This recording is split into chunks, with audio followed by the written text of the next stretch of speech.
Some students tend to regard research as a passive process, whereas the intellectual gymnastics of finding inspiration are clearly very student-centered, and the marathon-like labor of the act of writing clearly foregrounds the writer's active participation. Research, in contrast, can seem like a comparatively lazy endeavor. You see a researcher gazing at a computer screen for hours and hours, and you may conclude that she is taking a mental nap between the thrill of finding her topic and the work of writing about it. Of course, this stereotype is a complete misrepresentation of research, which is actually the heart of the writing process and, in a certain sense, its ultimate purpose. The point of writing is not simply to fill up computer screens with words, but to make contact with the world of ideas. Research is the process of integrating what you know with what other people know, eavesdropping on the conversation that writers are having about your topic of fascination, with the intention of eventually butting into the conversation yourself with your own unique approach to the subject at hand. Like all good eavesdroppers, a researcher is not a passive wallflower, but a sneaky, strategizing schemer, always conniving to position herself advantageously to scoop up the juiciest bits of gossip. Research, at least the kind of effective research that leads to meaningful writing, is a decisively active process as well. There are 4 stages of intellectual activity that constitute the research process, and each one requires vigilance, inventiveness, and engagement, beginning with the first one. 1. Determining your research strategy. The internet, like civilization itself, is a vast network of words. This means that the first step to conducting your research process is to name it. Chances are, if your topic can be referred to using an English language noun, pizza, laughter, the moon, driving, Taylor Swift, or what have you, you will find a page about your topic on Wikipedia or another online encyclopedia, and this is a good place to start learning general information about your subject. Most of the information you will find on Wikipedia is common knowledge, meaning that it does not have to be sourced. When information is cited on Wikipedia, it is usually possible to follow the citations to the places this information comes from, so Wikipedia can be a gateway not only into the basic elements of your topic, but it can also begin to put you in touch with other sources, which can then lead on to other sources, and so on. Before you get too carried away, however, it is important to stop and think not only about what your topic is, but also about why you are interested in writing about it. If my master topic is donuts, it will be a good idea to learn what I can from Wikipedia about the history of donuts, the way they are made, the variety of donuts, the health risks associated with eating too many donuts, and the corporate cultures of the major donut-related brands and companies in the world. A simple subject like a circular dessert opens out into a wide net of 100 ways of thinking about a donut.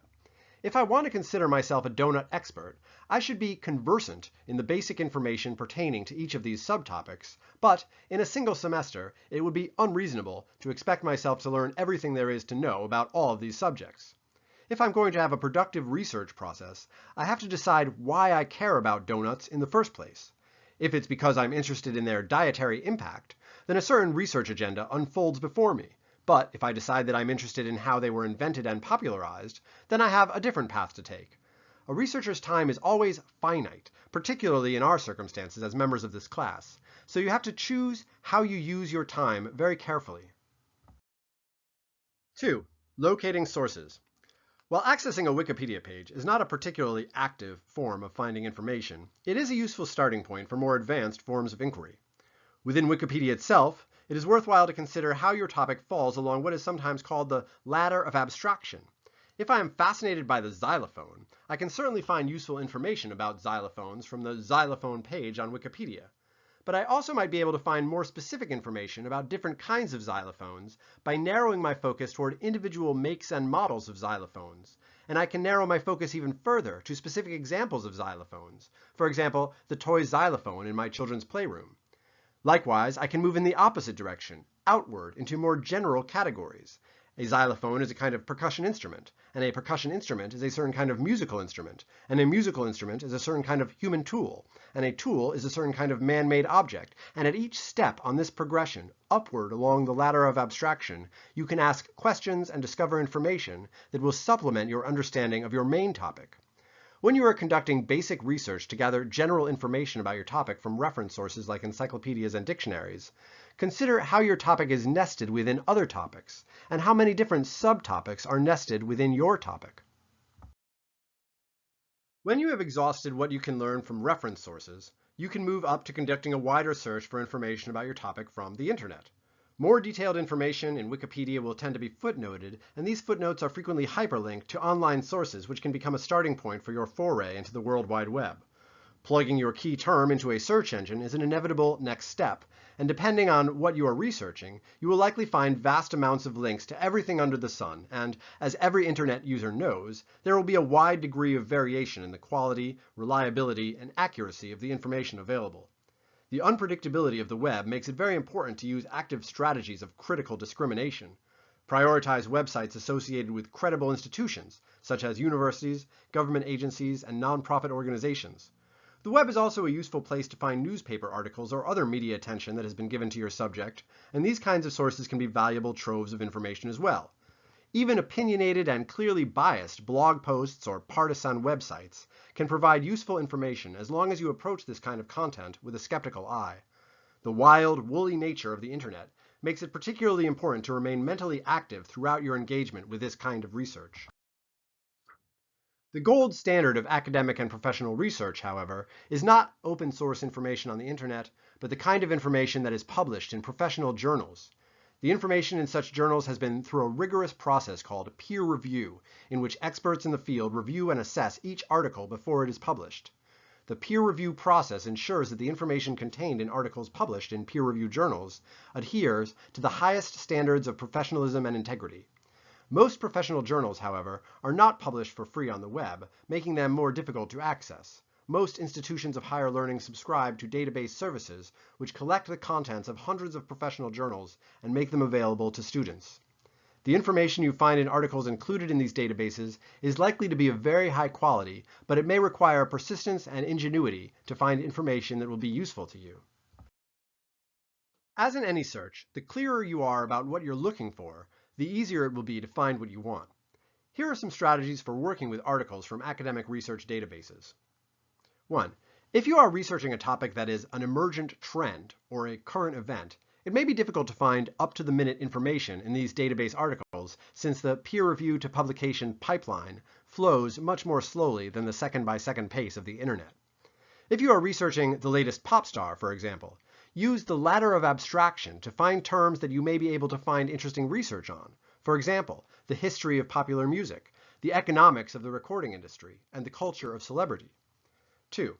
As you locate articles that are relevant to your research, scan the article's abstracts, introductions, and conclusions to grab the key points, then determine if you want to read the article in more detail. In many cases, you can get most of what you need to know about a research paper from reading the introductory and concluding paragraphs. You do not have to read an article from first to last word to include information from it in your own paper. There is a scavenging component to being a researcher. In some cases, you can just get what you need and move on. 3. Always scan the titles of the articles included in the references page of an article. Even if the source itself is not particularly useful, you will likely be able to find promising leads by following the sources that the writer has referenced. 3. Engagement with texts. When you have found some sources of information that are particularly relevant to what you are writing about, you will want to read them carefully. When you read for research, it is necessary to adopt an active engagement with what you are reading. If you simply scan your eyes over the article to get a sense of what the writer is saying, you're not really reading in the active sense of the word. To heighten your sense of being an active reader, it is a very good idea to print out any key texts that you'd like to focus on. Cognitive studies show that the human brain has an easier time processing and remembering print text than digital text, so printing out your key articles is generally a good idea. As you read your printed out articles, have a pen in your hand.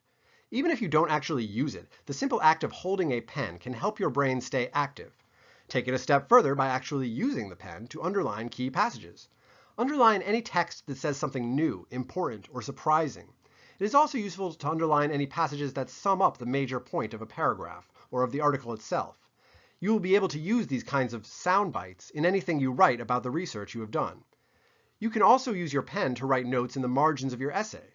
If you record your observations as you read, it will be easier for you to monitor your own level of engagement with what you're reading in real time, and you will also leave a record of your responses that can provide the starting point for future paragraphs that you will write.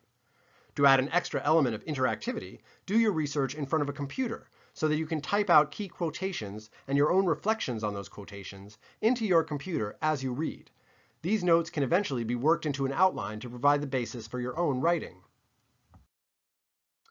Unlike someone who is reading for entertainment purposes, the researcher-reader is not simply absorbing information. The researcher-reader is manipulating information, picking it apart, looking at it from different angles, evaluating how it fits together, pocketing some components and consigning others to storage for possible future use.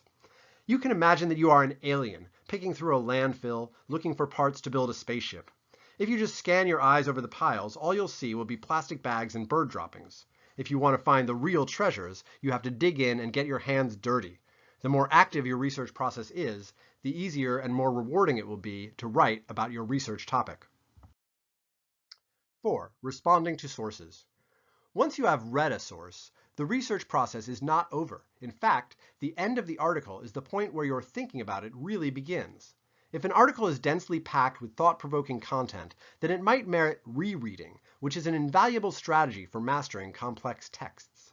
After actively reading, underlining, and annotating through an article once or twice, it is buzzing in your head. You will never be as primed to write about the article as you are at exactly this time, so the plucky active researcher will seize this opportunity to begin responding to questions about the source in writing, even if only in the form of free writing to general prompts such as, what was the main idea of the article? What did I learn that I didn't know before? What did this author say that I did know before? What was the most noteworthy quotation from this source and why? Once you start formulating your answers to these kinds of questions in the form of complete sentences, it is likely that you will begin articulating statements that can reflect a unique response to the piece, and these ideas will provide the core of any future thinking you do on this topic. As you begin to read more writers addressing a similar topic from different points of view, your research notes provide you with opportunities to put these different writers into conversation with one another. Compare and contrast different writers' approaches to the subject, their different focuses of attention, and their different underlying assumptions. At the same time, you can put these writers into dialogue with yourself and with your own writing project. Sometimes a particular source resonates with the researcher so profoundly that the research project becomes, to some extent, a response to that particular source. Other sources might make their way into the final paper in the form of an isolated quotation. It is also the case that sometimes a source may have an enormous influence on the way you think about a topic, but for some reason or another, you might not actually refer to it specifically in the text of your research paper, in which case it would not be cited as a source, even though it played an important role in your own personal writing process. A source doesn't really become your source until you use writing to make it yours, to fit it into your unique worldview, and in a way to make it do your bidding. The people who wrote these articles may be the greatest minds in the history of the planet, but now they work for you, and you are free to co-opt them, disassemble them, and challenge them however you see fit. Writing is a tool that will allow you to find connections, assumptions, themes, incongruities, and points of departure to turn someone else's writing into your raw material. The most important principle to bear in mind at every step in the research process is to always keep an open mind about your topic and be willing to have your opinions changed as you encounter new information and perspectives.